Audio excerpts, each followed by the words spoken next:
Hey, it's Jeremy from Jeremy.net. I'm a comic book artist, writer, creator, self publisher, and I share my creative process here with you online. If you would like to get bonus live streams twice a month, extra long, 2 to 3 hours long, if you would like to get access to our exclusive Discord server where we share artwork, give each other feedback, share resources, and more behind the scenes process. And if you'd like to read my comic books in a digital library, you can become a Patreon subscriber at patreon.com/Jeremy. It's patreon.com/GERIMI. If you would like to get a free digital sketchbook, if you would like to get work in progress animated GIFs delivered right to your inbox, if you'd like to get blog posts about what I'm reading, what I'm watching, things that feed my creative engine, you can sign up for my free monthly newsletter at newsletter.jeremy.net. And if you would like to purchase my comic books, either physical copies or if you read digitally on Kindle or Comixology, you can go to amazon.jeremy.net. That will forward you to my Amazon author page. You can pick up books like my first graphic novel, Eye of the Gods. This book is a self-contained book. It's a psychological thriller about a man cursed with visions he cannot control.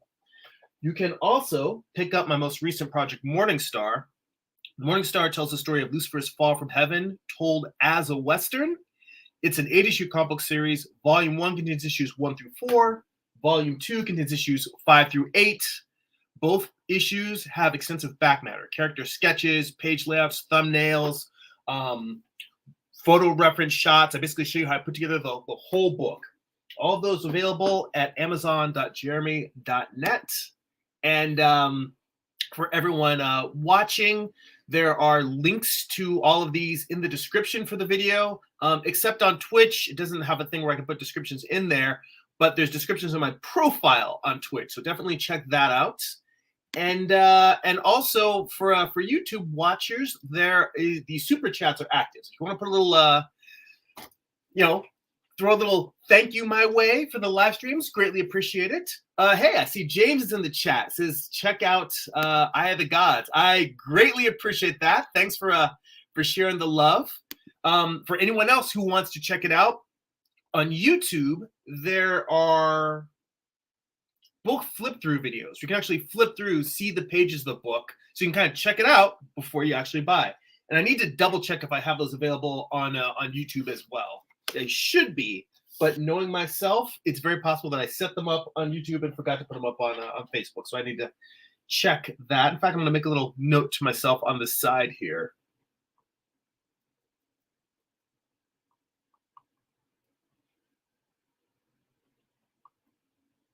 Anyway, and by the way, James, thanks for catching the live stream. I'm glad you're able to make it. So what I have been working on, let me flip over to my screen here.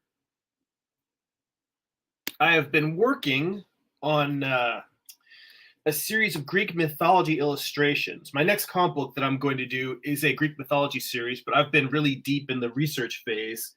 So I've been keeping myself busy doing some illustrations I'm going to make prints out of.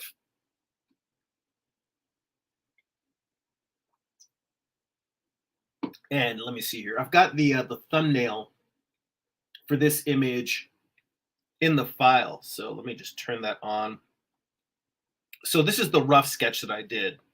And the candles that are going to be burning in the foreground are on a separate layer. So I've got my thumbnail. I've got the candles here. And I decided to wait until I got the figures completely drawn in and got the lighting for all of them kind of worked out before adding the glow, because knowing how much detail there is in the figures will help me decide how brightly to make that glow in terms of how much of the detail behind it it's going to obscure. So it's kind of a fine balance. I mean, I could work the other way where I just draw the glow first and then just put in as little detail as possible.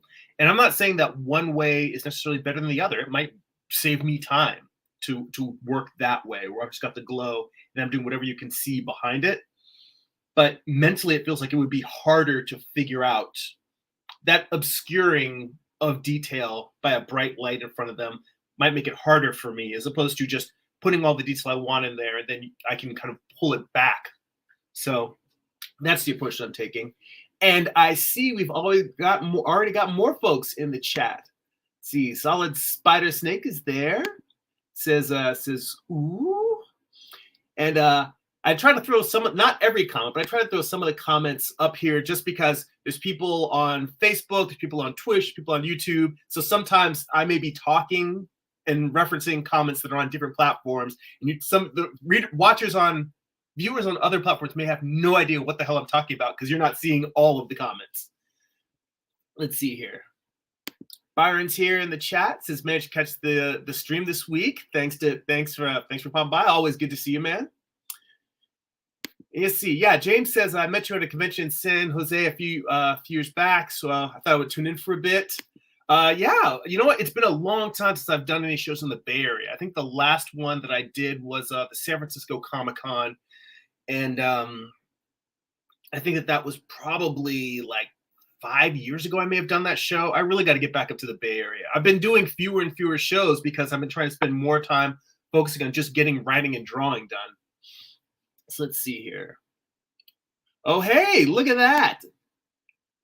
Solid Spider Snake threw up a super sticker. $10. Thank you, man. Greatly appreciate it. And let's see. James asks, what software is this? And I am using Procreate on an iPad Pro. Let's see here. Martin's in the chat. Says, hey. Good to see you, man. So yeah, I feel like I've made some progress on this piece. And the main thing that I am doing right now, first off, I got to turn my selections back on so I don't accidentally paint on the wrong layer or paint in areas of this layer that I don't want to. So Procreate has a thing, instead of having, it's basically layer masks, or basically it's like alpha channels. You can save alpha channels, but they just call it selections. But you basically go through with your magic wand and select the area that you want to work on and make that selection. And while I can zoom into the picture, I can't zoom into this menu. So unfortunately, I can't show you the detail up close. But once I hit that selection, then if I zoom in here, you can see that there's it's pretty faint. It's easy for me to see working on the software, but there's these banded lines. Yeah, even looking on the screen now, it's hard to see, but you see kind of on the right, there's this one area that has these little bands on it, and then another area that doesn't have any lines at all. Or actually, probably you can see them a little bit better with this this yellow area. So the area that has the small bands are outside of the selection, and the area that doesn't have anything are included in the selection. And basically, if I were to go in here with a brush tool, you can see the opacity is low. Let me put the opacity way up, bring up the brush size. So if I were drawing this line, it'll stop right there, and then I bring it back down, it'll come in. So it's like a layer mask. It's just stopping me from painting outside of this area.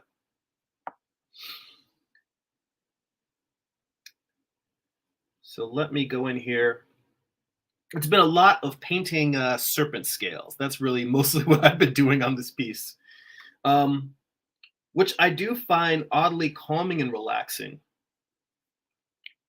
There's something meditative about it. Let's see. 47 this is in the chat. Yo. And let's see here. And James also says, I was asked recently if I was able to teach a class using Procreate, but I don't have a Mac. Yeah, and the thing about Procreate is, unfortunately, it's tablet only. So they don't even have a desktop version. And there's a lot of people who actually don't. I mean, I've talked to people, some who will probably show up in this stream, who way prefer Clip Studio Paint to Procreate. And I have not used Clip Studio Paint for the tablet. Personally, I mean, if you're teaching, the big trick of it is that, or not the big trick, but the big secret is that there's no magic tool. It's really just about how well, you can actually draw and how well you understand the concepts. The tools, they all have different rules and different, they have different strengths and weaknesses. But in the end, it doesn't really matter, which one you're using. I think it would be nice if almost all tools were cross-platform, because I don't think they even make Procreate for Android devices. So it's really kind of a drawing tool that's just geared towards towards people working on tablets. In Clip Studio Paint, I have the desktop version, and I've used it, and it's something that is, I see its strengths, but I don't necessarily love it. A lot of people tell me it's really the brush engine, the inking, the drawing and the inking and the coloring is the thing they really love it for. One of the reasons why I bought it on desktop is because on desktop it does not have a subscription, whereas when you buy it for the tablet, it does have a subscription. And I really prefer to just, even if I'm paying for upgrades, I'd rather just pay for the software. And then if I like it, I use it. I'm not a fan of the subscription model, but so many softwares are going that direction anyway. It's something that you're only going to be able to get away from that for so long. Like, I stopped using Photoshop now. I still use Photoshop for my day job. But at home, I use a program called Affinity Photo, and then they have another program called Affinity Designer that's like their version of Adobe Illustrator. They have like a Photoshop program, an Illustrator program, and an InDesign program. And I switched to using all of those. And I will admit, they are not as robust as the Adobe suite, but they're far cheaper and they don't have a subscription. So they're getting the job done for now. And I'm satisfied with them. I won't tell you that they are better than the Adobe programs, but they are well worth the set of features that you get for the price. So let's see here. 47ness says, I got to be off in a bit, but wanted to see how it was coming along. Yeah, I'm making good progress. I don't think I'm going to finish this by the end of this session, but I'm getting pretty close. I really just have to soften some of the tones. At this stage, it's more of figuring out what I need most to make it feel finished. Like, all of the major decisions are done. And sometimes deciding how far to polish a piece is the hardest decision, because sometimes you don't polish enough and you're like, that looks kind of rugged. And sometimes you over polish and it just feels stiff and it loses that magic. And that's for me, that's always that balancing act that I'm chasing, is to not, well, I am more likely to under polish because my natural style is loose. So more often than not, I've been trying to force myself to push further.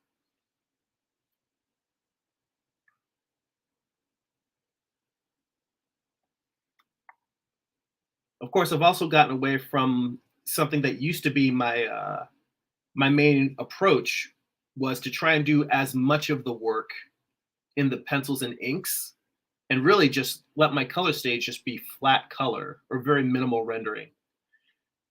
And I've been experimenting with being more painterly in the rendering lately. Let's see here. I've got this all the way off to the side here. Let's see. 47 says, I have Krita, Photoshop, and Fire Alpaca. I have never heard of Fire Alpaca. I'll have to take a look at that. I've heard great things about Krita. Haven't really tested it out yet. And he says he's still using a CS6. Yeah, I was on CS5 for a long time, and then finally my the iMac that I had could no longer upgrade to I think I had like a 2012 model iMac, and it couldn't upgrade to the latest operating system. So I had to eventually upgrade my computer. And once I upgraded my computer, I couldn't use that version of Photoshop anymore. And I was just like, all right, I guess I'm at that point I had to decide, do I want to hop on the subscription model, which I was strongly considering. And at some point, there are things that Photoshop does so well. And personally, it's less about Photoshop, it's more about Illustrator, because I will tell you that for as many people who hate Adobe Illustrator, for graphic design work, which is my day job, it is my jam. I love me some Illustrator. Like I'm up in there. That's my go-to. And that program, for as much as a lot of people hate it because of the weird quirky way it works, I've been using it so long. Adobe Illustrator is one of those programs that seems like, now that I understand its language, most of the things it does, the way it works is the only logical way to do it, because it does a lot of things that are counterintuitive. I mean, just working in vector, when you're used to painting pixel by pixel, raster painting, a lot of the design work in vector is counterintuitive. So I can see how a lot of people are like, I don't like this program. I don't like how it works. I get that, and I don't expect everyone to want to do it. Um, and it does take some time. Like, more like, I will definitely admit that when I'm using Illustrator, it is design work. I am not doing full detailed vector illustrations the way I've seen some people do, where they're doing almost photorealistic vectors. We've got like all the layers in different meshes and overlaps, so that it looks like a painted illustration, but all of them are like vector elements that are very skillfully organized and lit. Yeah, that stuff I find a little tedious. Let me this way: it's like photorealism. I have respect for it. It is very difficult to do, but I don't have a desire to do it. So I don't want you to think I'm saying, oh, that style sucks. I don't. I think it's very, very hard to do, and I don't enjoy. That's one of the things I don't enjoy doing as an illustrator. I much prefer just drawing and painting. In fact, I can't remember if I mentioned this in last week's live stream, but as I've been working lately, I'm thinking about the fact that I really do want to get back to, and this is one of the reasons why I want to hurry up with my research and get back to doing comics, is it's not that I hate coloring, but my happiest place when I'm making art is the drawing and the thumbnailing and the sketching in black and white. And I realize I'm spending a lot of time doing things that aren't necessarily what my instinctual happy place is. So I want to get back to that.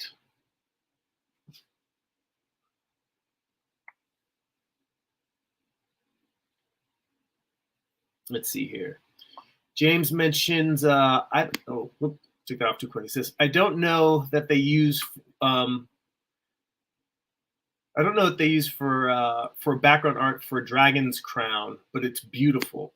I have not heard of Dragon's Crown, but I will look it up and see if I can, at least just I'm always down to see other cool game art.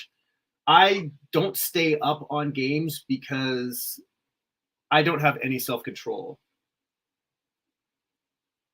I can't keep a console in the house because I will play all day and not get any artwork done. So I don't want anyone to think that I hate on gaming and gamers. I think video games are awesome. I just don't play because I won't get any. And most people that are regular viewers have heard this many, many times. So yeah, it's not a dislike of video games. It is the exact opposite. Once I start playing, I will just not get anything done. So I don't stay up on it. But speaking of game art, I've been thinking, I'm really tempted to stay away from it because the last thing I need is to have to learn another platform. But I've been looking at how easy Unreal Engine is supposed to be in terms of developing assets, and that it is, it's a free platform for game development. And so while true, I don't want to spend a time learning yet another program, I am very interested in the idea of being able to, my line art is very simple and rough and sketchy, but being able to create very simple, realistic environments, and then it's just a matter of what kind of rendering engine I want to use to process them to, in terms of the actual style, whether it's a cell shaded style, photoreal, figuring out a style that blends in seamlessly with my line art. I've watched a few videos on it, and I am tempted. I'm not saying I'm going to, but I'm tempted to start messing around with Unreal Engine. And in fact, if anybody is has experience working with Unreal Engine, specifically, whether working in games or animation, or if you've actually tried using it to make background or environment assets for video games, I mean, for comic books, I would love to hear your point of view, whether it's somebody who's watching now, or if anybody watches the video later and leaves a comment. I do try to check all the comments. I don't necessarily catch all of them, but I definitely love to hear from people, especially fellow creatives, just to hear about other people's process.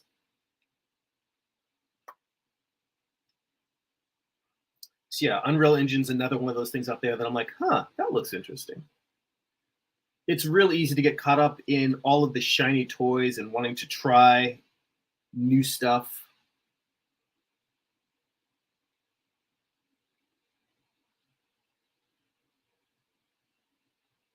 Yeah, so I have a whole highlights layer, and I'm gonna probably paint the highlights on top of that. So what I need to do here is just soften some of these edges. And for me, the real challenge is finding a brush size that's not too, like, I want the brush size to be large enough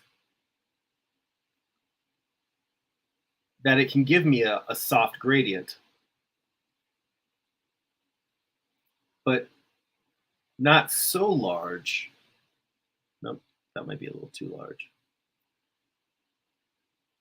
Not so large that I'm obliterating more areas of detail than I want. And that's another thing that I will mention about Procreate, which I am not a fan of, which is that it does not have a gradient tool. It has gradient maps, so you can paint out a variety of tones in black and white, and then use the gradient maps to color those areas.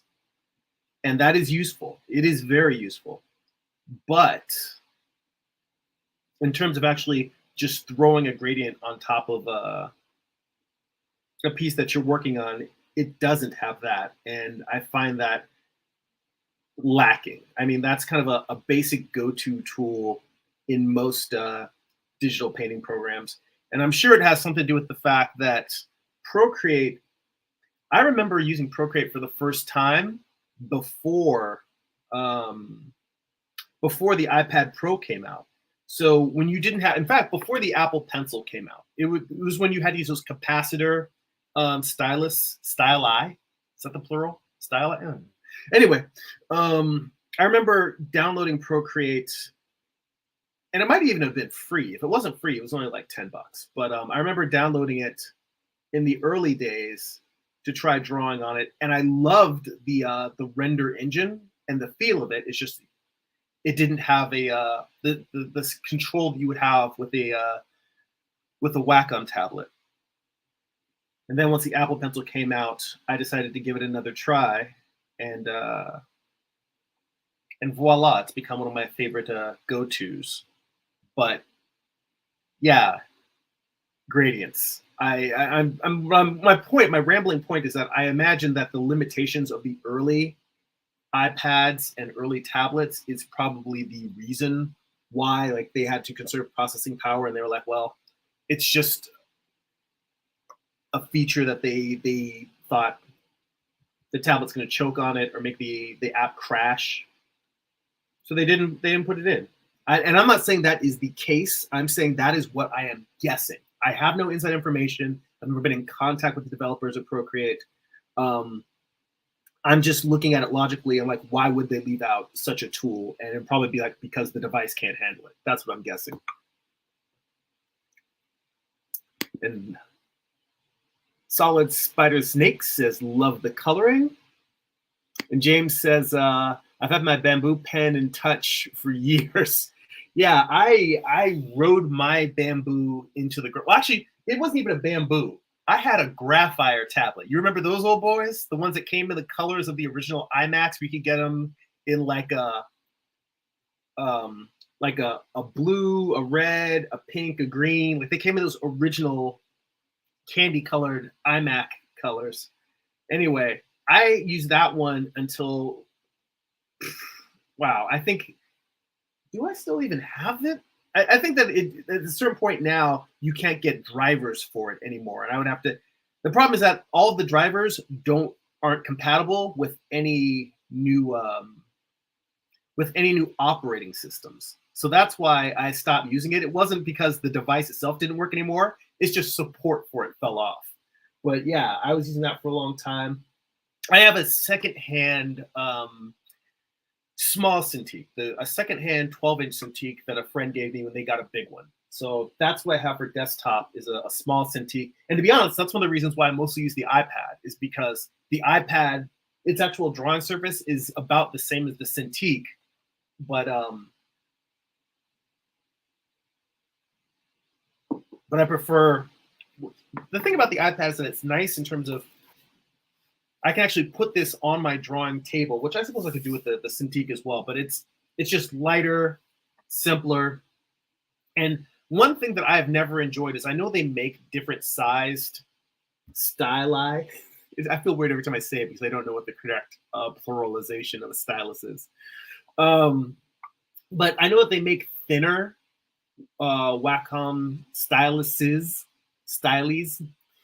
but the Apple Pencil just fits my hand better, and I don't like the big markery feel. Like even now, when I'm drawing on a Cintiq, it feels weird to me to be holding this thing like a marker, trying to make these thin, delicate lines.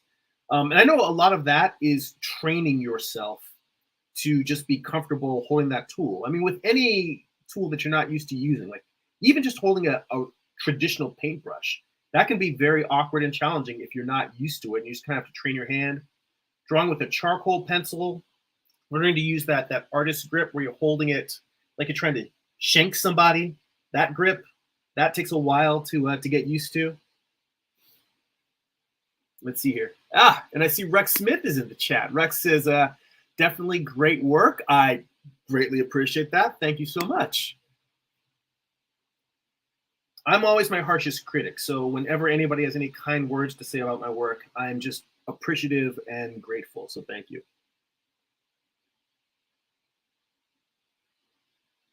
You know, I say that I'm my harshest critic, but I bet you if I looked around out there, I could find some critics that are a little harsher than I am. But I'll take it. I will take the kind words. Now I'm trying to drop the opacity down super low because what I want is to get just enough erasing out to give you the sense of, let me show you in here what I'm doing, is I want to get a little bit of the deltoid. So if I were to press hard, I'll show you this. Actually, no, I have it turned down too low. I'm going to show you the extreme version of what I'm doing, which is that. Showing that the muscle, the deltoid, is cutting across and then the bicep is underneath. That's the extreme version of what I'm doing. But what I'm actually trying to do is very lightly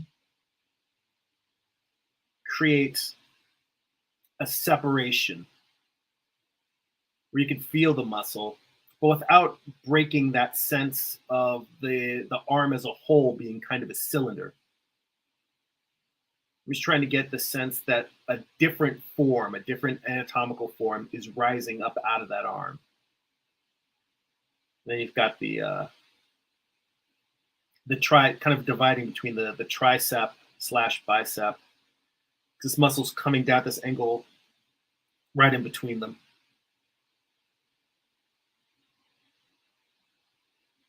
And this is another thing. Anatomy is tricky because it depends on the person. You know, do I want her to be super swole and yoked and all of her muscles rippling? Like, I mean, you can see the statue up here. He's very, very cut and all of his muscles are pronounced. And with her, you can see her muscles, but I do want them to be a little bit softer. And like so many things in art, it is a delicate balance. It's a delicate balance. It's a delicate dance between showing enough to indicate the anatomical details without hitting the viewer over the head with them. So let's see here. Polaris Knight in the chat says, jumping off what you said, I've learned how to draw digitally only through my Windows touchscreen. It's still, is it still industry standard to use a Wacom tablet? Will I be behind because of this choice? Well, that is interesting. Let's see here. Well, I think in most industries, yes, a Cintiq does tend to be the way that most people who are drawing on the computer are working. Um, Now, mind you, my day job isn't comics. My day job, I actually work in the toy industry, so I do a lot more graphic design. And when I am sketching, it's more kind of like loose concept sketches. I'm not doing the detailed painting that someone who is maybe working in concept art or animation is doing. But from people I have talked to who work in animation, who work in concept art, the Cintiq is still the go-to. Now, when I will say that if you can draw on a digital device with a stylus, it doesn't have to be a Cintiq. First off, I know people who have used the Huion tablets, which are much cheaper. I think they're only like I think they're in the $200 to $500 range, but it's like at least half the price of a Cintiq. And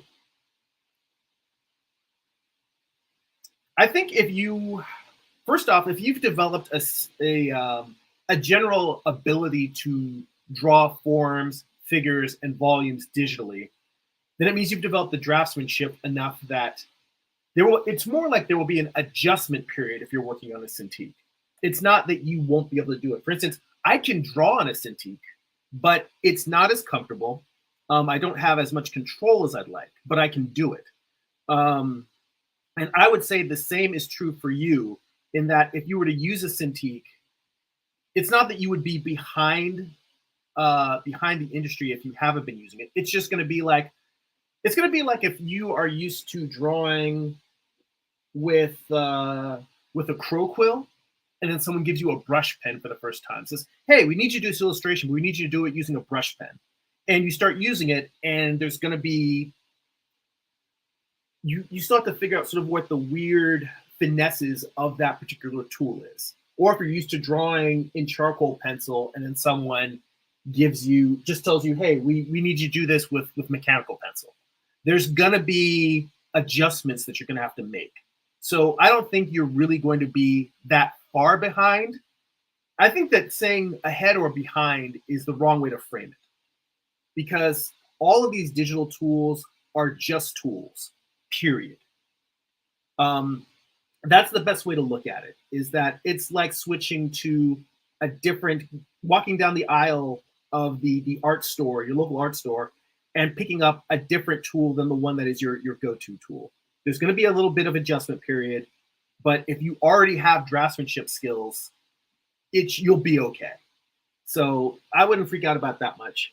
That said, like if you're able to afford a Huion tablet, without having used one myself, the people I talk to highly recommend it. I look at those. Another thing is if you know any artists that are local that have a device, maybe you can go over to their place, their setup, and check it out. Or if there's a local community college near you, see if they have one in their computer lab, and maybe you can test it out. Maybe you can take a class just to get in there and work with the device. And when I say that, it's not like you're getting in there and work on the device specifically to say, all right, I'm trying to catch up on whatever I think I might be missing. It's probably what I mean more is it's a chance to familiarize yourself with how it feels to work on a device that you're not used to working on. Because I'll say that is probably the most important skill for a designer, an illustrator, or a digital visual creative to have is adaptability. It's to be able to come in to an environment and use a tool that you are not comfortable with.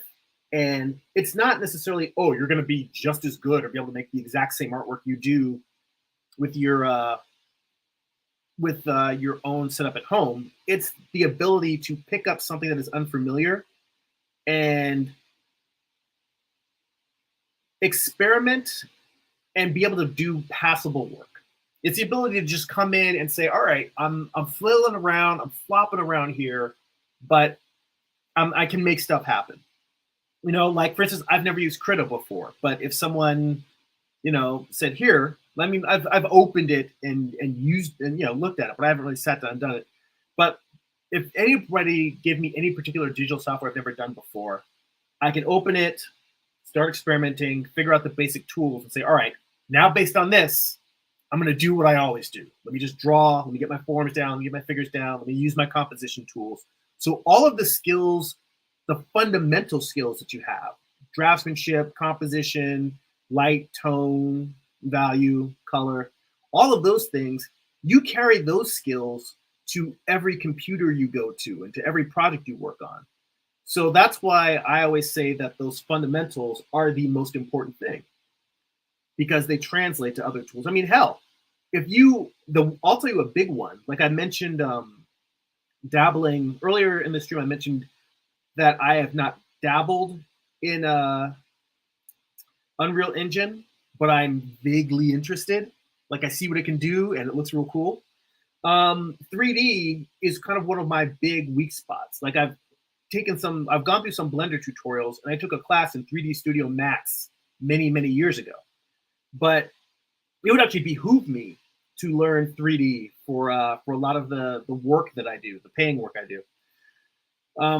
I think the real reason why I hold back on diving in is because for my personal work, that's where I really get to do a lot of my actual drawing and painting. By the way, I have this turned upside down because I'm just using trying to get the best angle for drawing the muscles that are in the forearm. So I kind of tend to just rotate the piece around until I can look and see it at an angle that's comfortable to me. But like I was gonna say, so 3D is something that I'm probably the weakest at. That's something that if you put me in any 3D environment, I can't just go there and design products the way that I do in Illustrator or Photoshop. That's something where I really would need to roll up my sleeves, go through a bunch of tutorials. And the thing that has stopped me from doing it is just that for the most part, my workload is so busy that I don't have time to just sit and just play with the new software. But if I did, Blender would probably be the thing. And Blender only because it's a free software. Really, for my industry, I should be using something like SolidWorks or Rhino. ZBrush is a lot more popular for product designers if you're sculpting things. But a lot of the stuff I do, it tends to be more mechanical. Like for work, it's more of product design rather than designing action figures. Action figures, yeah, you would be using ZBrush and you'd be sculpting. But for other types of hard surfaces, it would make a lot more sense to use something like SolidWorks. Or Rhino is the one that most of the people, Rhino is the program that I should be using that I've had the most exposure to. But that was really just having a workstation that had Rhino on it that I was given access to and said, here, go ahead and run through the tutorials. And then again, as has always been the case, the workload was so busy that I maybe got to do like a few hours in over a few weeks, and then just like, all right, we're too busy. We're on to other stuff. I don't have time to, no time to work on it. So.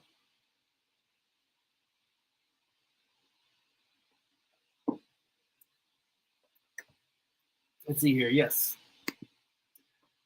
Solid Spider Snake says, yes, they are. I have one. I think he's talking about the Huion tablet. And he says, it takes time to get used to new tools. Polaris Knight says, wow, your advice is very concise. Thank you so much.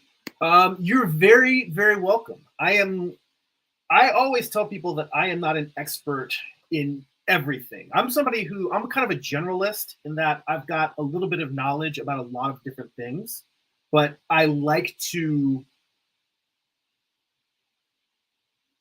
It's funny you said that I'm concise because I am notoriously known for rambling and going off topic. But I do like to think that I am good at framing questions and just giving the context for. Like I'll give a whole lot of context and say under that framing, your answer is A, B, or C.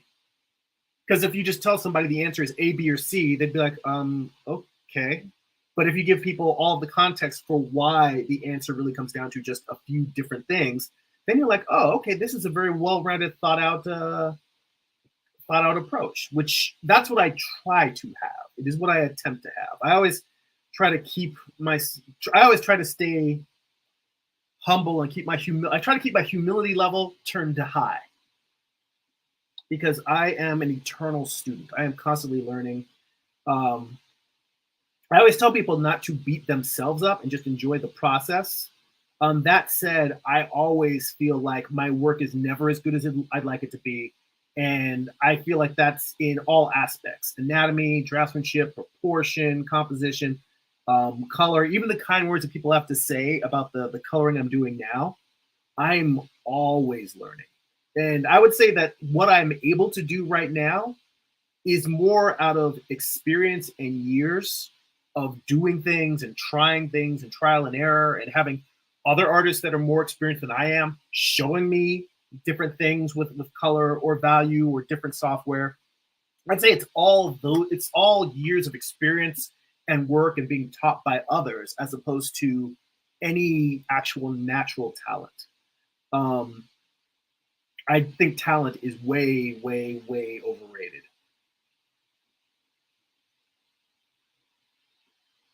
In fact, well, talent, I don't think the talent is overrated only in the sense that what I truly think talent is, talent to me is interest in something that's difficult. Because if you're not particularly interested in it, then you're not going to stick with all of the long hours that it takes to do something. Like everyone I know who is able to do remarkable things, most of them, even if they did show a certain proficiency early in their life, they still have worked their ass off to do what they're doing. You know, people I've talked to that have worked at major comic book publishers, worked at video game companies, worked for major companies, you know, animators have worked for Disney and DreamWorks. Like all of them, regardless of how talented they may have come into this world as, they have worked their ass off. So to me, the interest and the love and the passion for whatever your craft is, that's the thing that will keep you working for hours and hours and years. And that to me is the thing that that I think will get most people to where they're trying to go.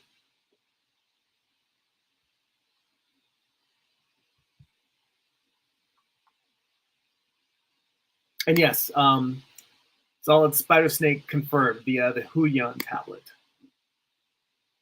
So I think because I'll tell you the secondhand Cintiq, the 12-inch Cintiq that I have currently, if I need to work on my desktop machine, it's only a matter of time before the drivers for that thing are going to stop working because that thing's pretty old. I don't even use it that often. But if I did need to get a new tablet, the Huion is my top list choice.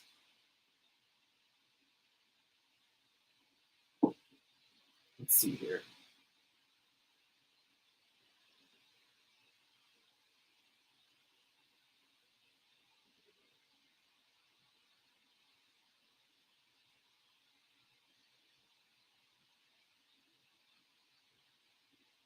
So yeah, right now what I'm doing is I'm just going through and I'm softening the edges of all of the areas where I put in hard edge shadows. And it is something that you could look at and say, well, why not just paint this with an airbrush instead? Or using, well, what I mean is using the airbrush tool so that you're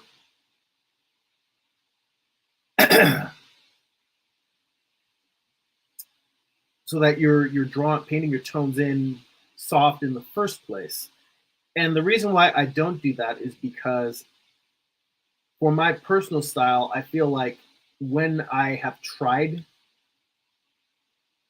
doing all of my basic tones in airbrush from the jump, the piece comes out a little bit mushy. But there's sort of like an even kind of softness to it. And I really prefer coming in with hard edges and really defining it almost like I'm trying to paint a sculpture, and then just pick out areas where I want to soft edges, soften edges is what I'm trying to say. Speaking of stuff I'm trying to say, I meant at the very top of this show to say Happy Mother's Day to all the moms out there watching. I know that my content isn't necessarily the stuff that moms are going to go to, but for all the rest of you, make sure that you call your moms or go visit your mom and tell them you love them and tell them thanks.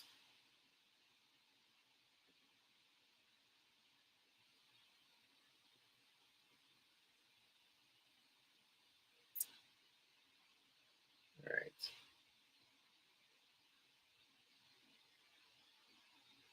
Let's see here.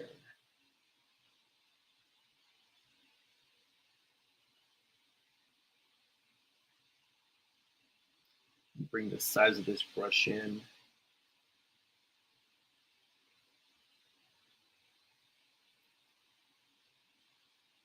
I could also soften this edge by just using the smudge tool.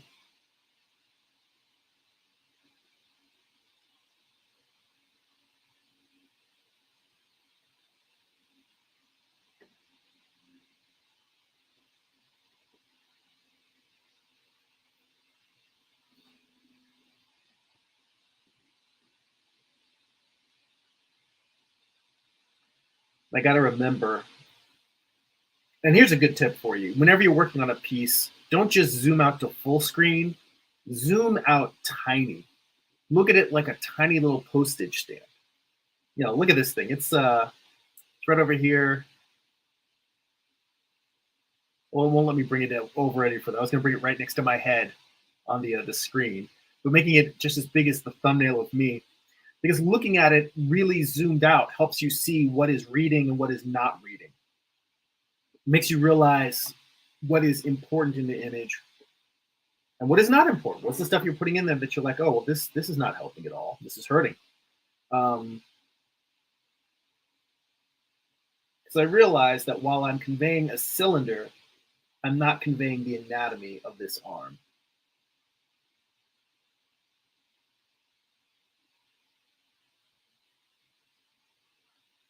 I think that I went the wrong way with the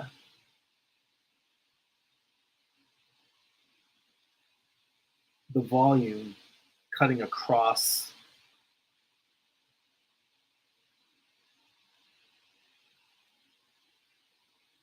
this forearm, or not across this forearm, across this upper shoulder.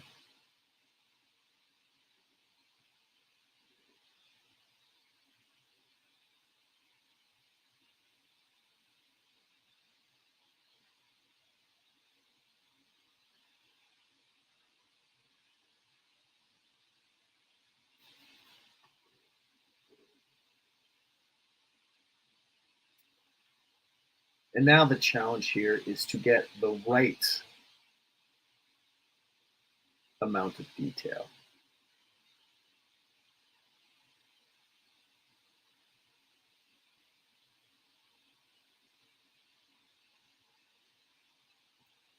Get the right amount of detail in the right place. That's still too high. Let's try this down here.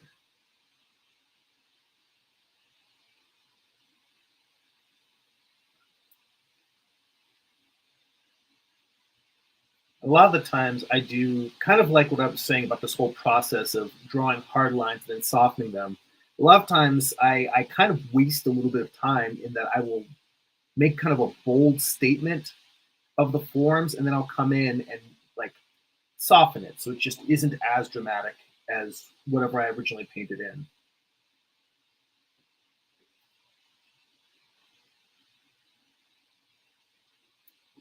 The balancing act.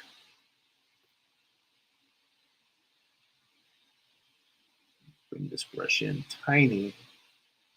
So I think I want to just take out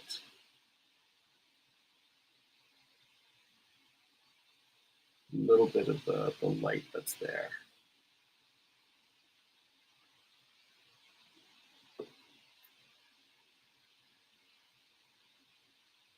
All right, so this isn't, I think, 100% perfect, but I'm getting pretty close to what I want.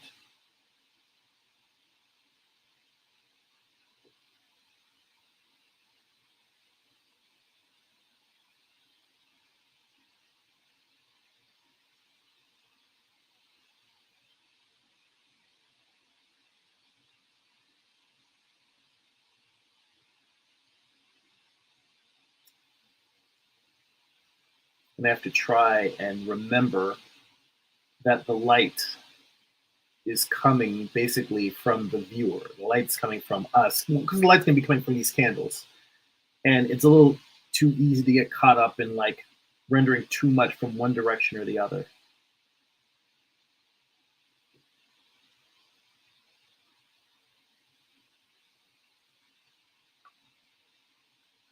And I also don't want to get too caught up in the lighting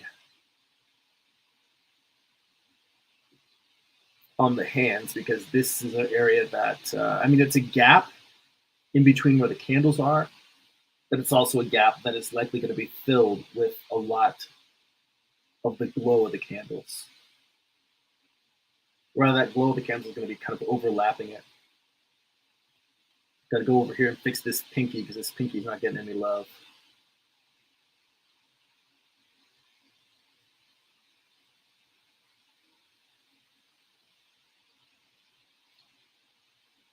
Pinkies are challenging because it's like they're smaller than the other fingers, but if you make it too noticeably smaller, then it looks weird.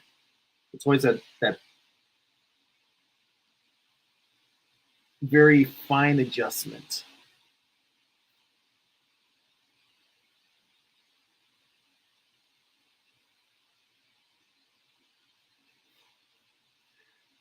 And I don't want to put too much detail in the hands because with everything, too much detail makes things kind of jump out. And I want elements of the illustration to feel well defined and designed, but I don't want them necessarily to draw attention to themselves.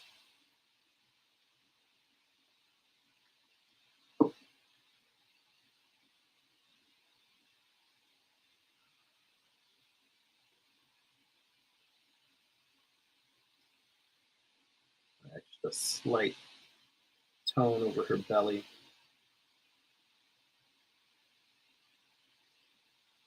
Just get that sense of it turning. Subtle turns. Not easy to do.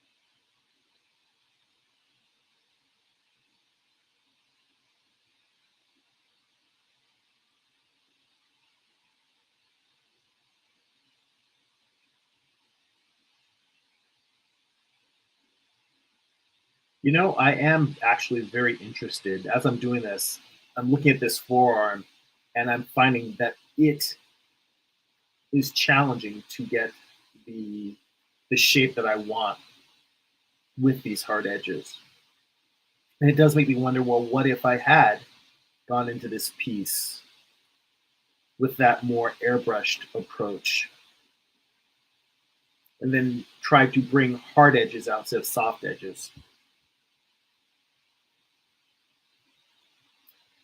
Because I don't have one approach in my toolbox. And I'm like, this is how I work.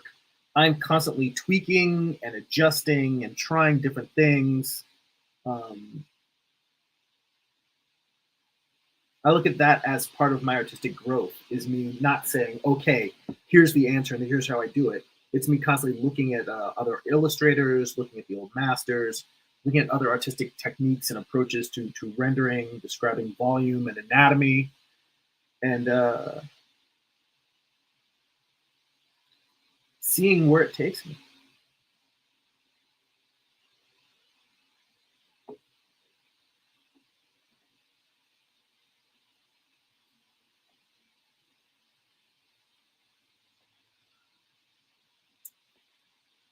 but I kind of want to add a little bit more. I want soft light on this forearm that's laying down. That's what I'm working on right now. I want soft light, but I want the soft light to be closer to the top of the forearm since it is not being underlit, it's being lit from forward slightly above. So I want the area where it drops off into shadow to be lower. Or not lower, but I want the area where it drops off into shadow. I want the lower half to drop off into shadow more than the bottom. Basically, if you're just looking at this forearm that I'm lightly rendering over as a cylinder, I'm just shifting that light source up slightly.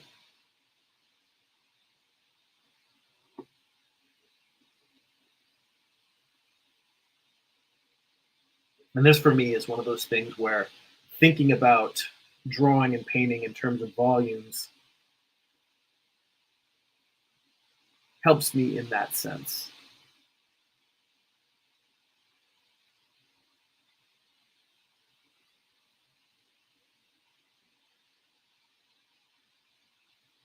But I've also been thinking about how, see, I do a lot of thinking while I draw. Um, about how I would approach this piece if I were to turn off all of the line art and just do it as a painting.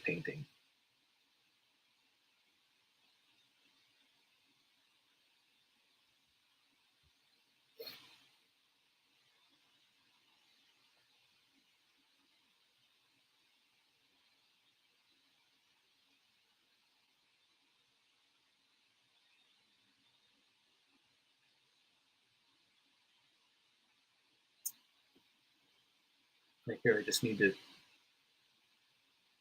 I don't even know if I really do need to soften the edges of the hand here.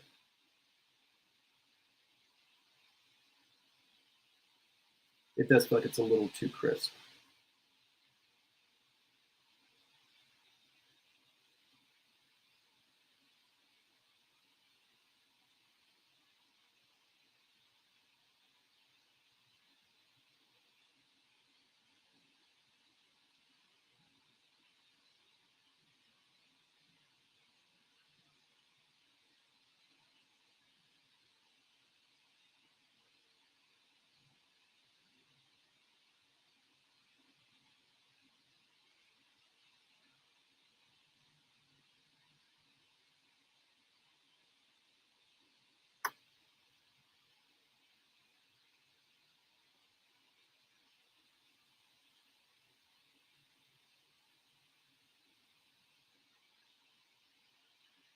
That is always the back and forth.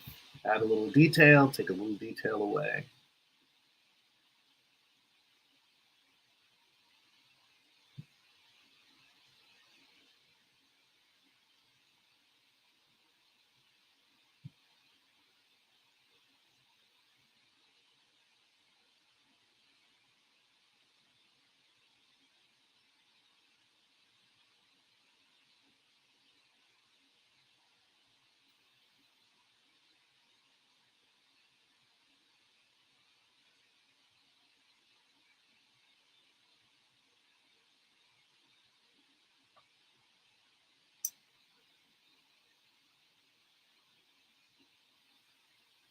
Take a look at my thumbnail because I'm thinking that when I get down to where the hand is, I'm gonna have to put some shadow underneath there. That shadow closer to the base color. That dark red that I'm flipping on and off here. That's sort of the base color that's underneath everything. Pardon me. I'm going to use that, I think, as some shadow that I'll add in just to give it like her body is actually casting some shadow onto the sheets in front of her. Not a lot of shadow because, you know, it's got this glow. Well, it's interesting because they're being lit by this strong candle light source in front. but at the same time, it's still flickering candlelight, so it's sort of like it's dim around them.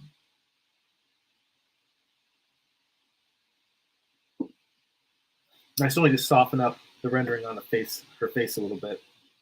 We're at about an hour here, so what I am gonna do is I am going to,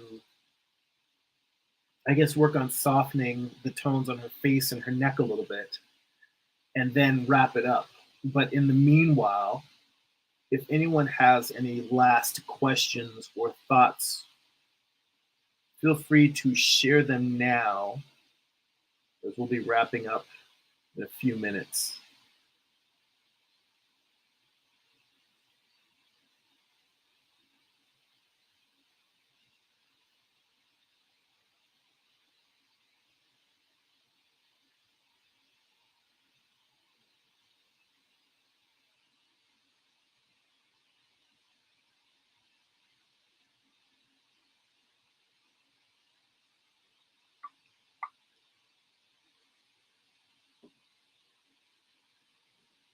So I'm just kind of softening.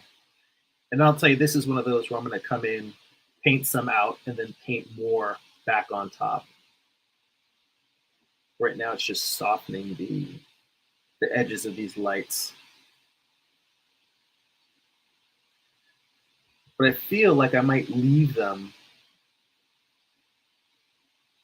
a little bit more of a hard edge on the side that's close to the pillow to give you that sense that the pillow is blocking a little bit of that light.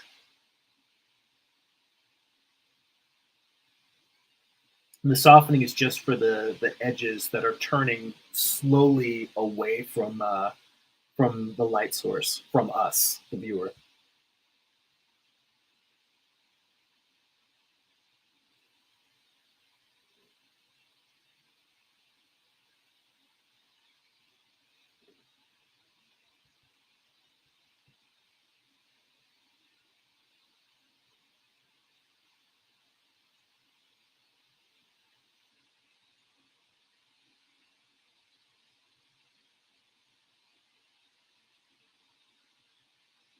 Now, this is one of those where I can see myself really starting to get into too many unnecessary details.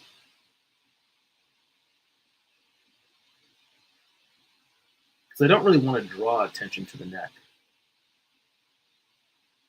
I want it to feel rendered and I want you to feel like there's anatomy there, but I don't want to put so much detail in there that you're like, what's going on with the neck, man? It's jumping out at me.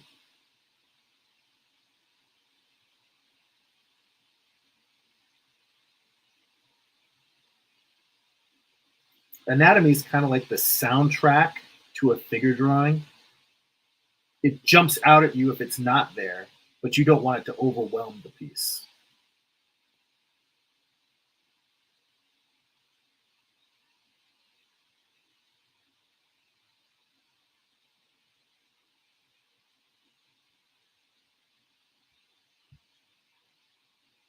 Particularly the fact that while this isn't the most detailed, full of hatching and full of lines drawing that you would see in a comic, it's still a fairly detailed drawing for me. And it reminds me that I need to be judicious about how much detail I put in to not overwhelm the piece with it.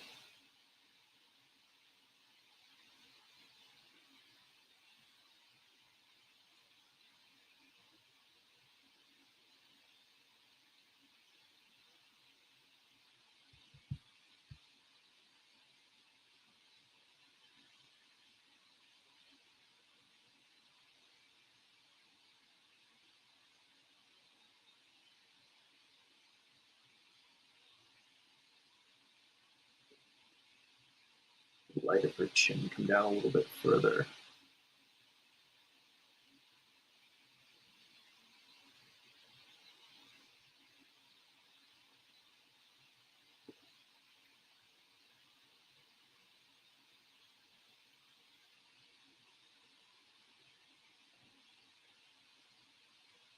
Yeah, putting the lighting on her face is going to be challenging because I don't want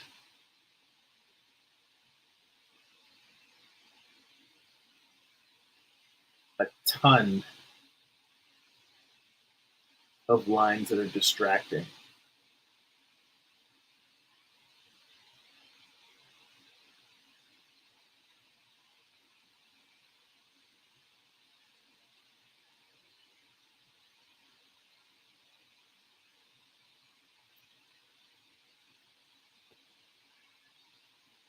Ooh, Khaleesi.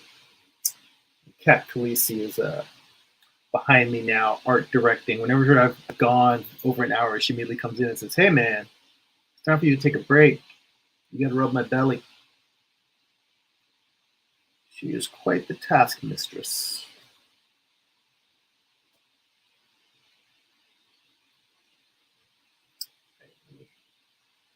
Just get a little bit more in here over the eye cavity, the eye socket. And then I think we will call it for today.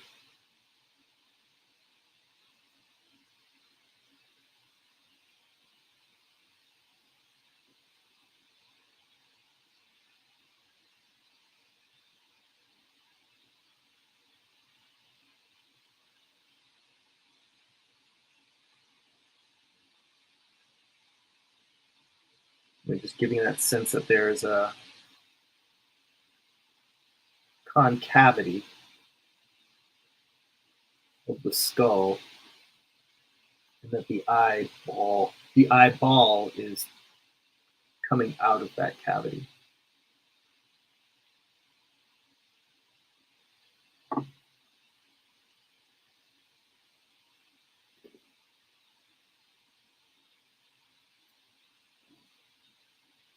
And it's challenging because you don't want her face to feel like it's got a bunch of lines in it.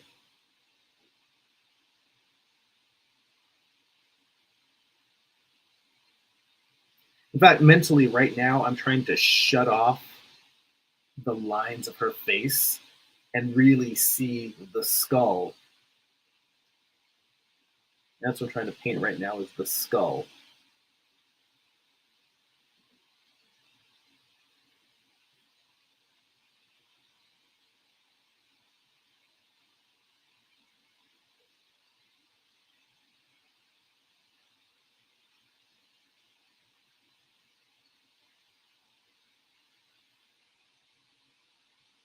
A little bit on the underside of the nose, a little bit of shadow down there.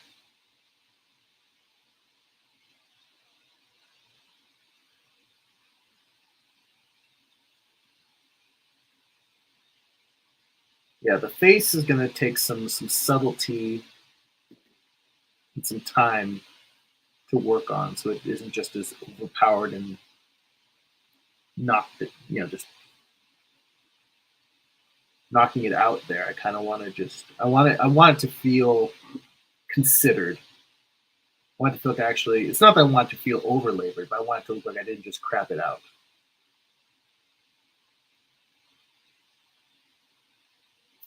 All right.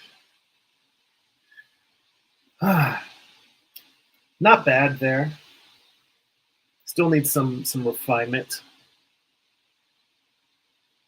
But I'm going to work on this piece over the course of the week, so it may well be done by the next live stream. And I might be on to another piece. So, on that note, let's go back to the big screen. And for everyone watching, like I said, we do a Patreon exclusive live stream twice a month, first and third Tuesdays of every month, 7:30 Pacific Standard Time. We do a session called Art Book Study Group, where we look at some of the best art books around, do studies from them, and try to suck out all the knowledge we can. That is just one of the many benefits of becoming a Patreon subscriber at patreon.com/Jeremy. Got the URL on the screen.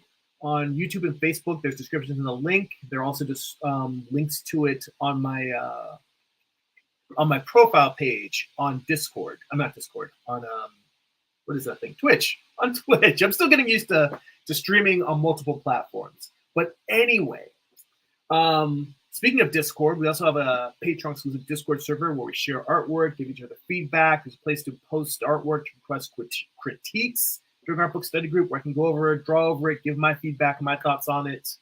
You can also read my comic books, Eye of the Gods, Morning Star, Morning Star Volume 1, Morning Star Volume 2. You can read those as well as any other artwork that I share on there. That just read those online. All of that by becoming a Patreon subscriber for as little as $2 a month. There's higher tiers if you want to support at a higher tier, but you get access to all of that for as little as $2 a month at patreon.com/Jeremy. It's patreon.com/GERIMI. If you'd like to get a free digital sketchbook, get work in progress animated GIFs delivered right to your inbox, and get blog posts about what I'm reading, watching, what's fueling my creative engine, you can sign up for my free monthly newsletter at newsletter.jeremy.net. And if you'd like to purchase physical copies of my comics for free digitally on Kindle or Comixology, you can go to amazon.jeremy.net. That'll put you to my Amazon author page. You can pick up, as James mentioned earlier, my first graphic novel, Eye of the Gods. It's a psychological thriller about a man cursed with visions he cannot control. You can pick up my most recent comic book series, Morning Star. It tells the story of Lucifer's fall from heaven as a Western. It's an 8-issue series. Volume 1 contains issues 1 through 4. Volume 2 contains issues 5 through 8. Both volumes have extensive back matter, thumbnails, character sketches, script excerpts, all of the behind the scenes of how I put the books together. You get all of that and more at amazon.jeremy.net. As I mentioned before, there are flip throughs. We're actually flip through the books with the camera over it, so you can take a look at the insides on my YouTube page, and I believe that they're also on Facebook, although I need to double check that. If you're watching on Twitch, head on over to the YouTube or Facebook channel, whichever one is more convenient for you. Head on over to my page and take a look at those flip throughs, see if it's a book that looks like it might be interesting to you. So again, everyone, thank you for hanging out with me on this wonderful Mother's Day. Give your moms a call, tell them you love them, go visit them, give them a kiss, give them a hug, give them some flowers, do all that. I'm gonna go do that when I'm done here. Thank you so much. That's it for now. Go be creative.